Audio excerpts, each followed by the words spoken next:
अस्सलामुअलैकुम। उम्मीद है आप सब बिल्कुल खैरियत से होंगे।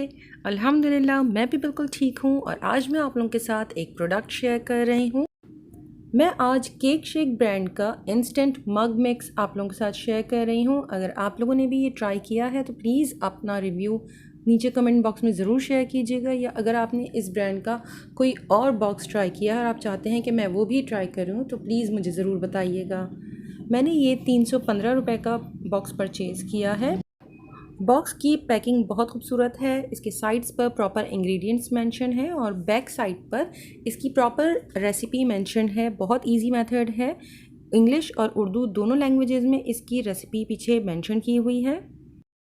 बस एक चीज़ जो मुझे पसंद नहीं आई है वो ये कि इसकी पैकिंग खुली हुई थी। मैंने वहाँ जितने भी बॉक्सेस आगे पीछे चेक किए हैं सुपर स्टोर में, तकरीबन सभी बॉक्सेस की पैकिंग इस तरह से खुली हुई थी। आई डोंट नो वो शॉप की प्रॉब्लम थी या ब्रांड का कोई इशू है। इसके बाद अंदर से इसमें केक मिक्स के 5 पैकेट्स निकले हैं और इसके साथ फ्रॉस्टिंग के तौर पर इन्होंने पीनट बटर दिया हुआ है, जिसके 5 छोटे सैशे मौजूद हैं, बट उनमें से भी थोड़ा थोड़ा सा ऑयल लीक है, जिसकी वजह से तकरीबन सारे ही पैकेट बाहर से ऑयली हो रहे थे। 315 रुपये में 5 मग केक्स बहुत ईजिली बना सकते हैं और उसके साथ इसकी फ्रॉस्टिंग भी अवेलेबल है। अब बारी है केक मिक्स को ट्राई करने की। मैंने यहाँ पर स्मॉल कप लिया है ट्रांसपेरेंट, ताकि ईजिली मैं आप लोगों को दिखा सकूं। बट यूजुअली इस तरह के केक्स मग्स में बनाए जाते हैं, क्योंकि जब ये राइज़ होंगे तो उन्हें स्पेस चाहिए। कप में थोड़ा सा स्पेस का प्रॉब्लम हो जाता है, तो वो राइज़ होने के बाद बाहर निकल सकता है, जो मेरे साथ प्रॉब्लम हुई थी। आप आगे देखेंगे। केक मिक्स के बाद मैंने इसमें ऐड किया है 3 table spoon milk, 3 table spoon oil और 1 टेबल स्पून पानी का।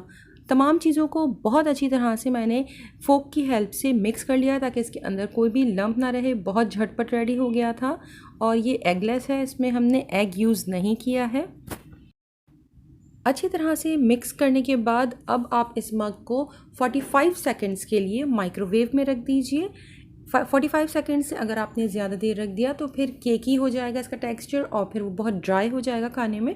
तो इसका टेक्सचर अगर आपको मॉइस्ट चाहिए और अंदर से थोड़ा सा गुई चाहिए तो इसे सिर्फ 45 सेकंड्स के लिए ही हमें माइक्रो करना है। आप देख सकते हैं कि मेरा केक थोड़ा फ्लो होकर बाहर आ गया था, क्योंकि इसमें स्पेस नहीं थी राइज़ होने के लिए।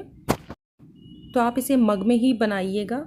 फिर पीनट बटर मैंने इसके ऊपर फ्रॉस्ट करने की कोशिश की, बट वो इतना हार्ड हो गया। आई थिंक वो जो ऑयल इसके अंदर से लीक हो गया है, जिसकी वजह से ये बटर बिल्कुल पाउडरी फॉर्म में आ गया है। तो मैंने इसे इसके साशे से निकालने के बाद इसमें थोड़े से ड्रॉप्स ऑयल के ऐड किए हैं और इसे अच्छी तरह से मिक्स करने के बाद इसे कपकेक के ऊपर फ्रॉस्ट कर दिया है।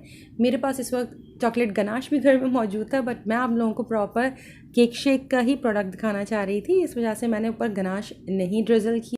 मैंने टॉप पर पीनट बटर डालने के बाद थोड़ा से चॉकलेट चिप ऊपर स्प्रिंकल कर दिए हैं, बिल्कुल ऑप्शनल है। इसके बाद आई टेस्टिंग की बारी। तो यकीन माने केक बहुत मज़ेदार है, बहुत मॉइस्ट है और गोई है। ज़्यादा ट्रिक जो इसका है वो यही है कि आप इसे सिर्फ 45 सेकेंड्स के लिए ही बेक कीजिएगा।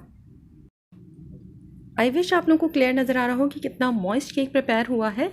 इसके साथ आई थिंक गनाश बहुत अच्छा लगेगा। आप चाहें तो इसके ऊपर अगर आपके पास व्हिप्ड क्रीम है वो आप डाल सकते हैं। इसके अलावा आइसक्रीम का स्कूप या फिर चॉकलेट सॉस जस्ट ड्रिजल कीजिए और इसे एंजॉय कीजिए, या नटेला है अगर आपके पास वो भी इसके ऊपर अप्लाई कर इसे एंजॉय कर सकते हैं।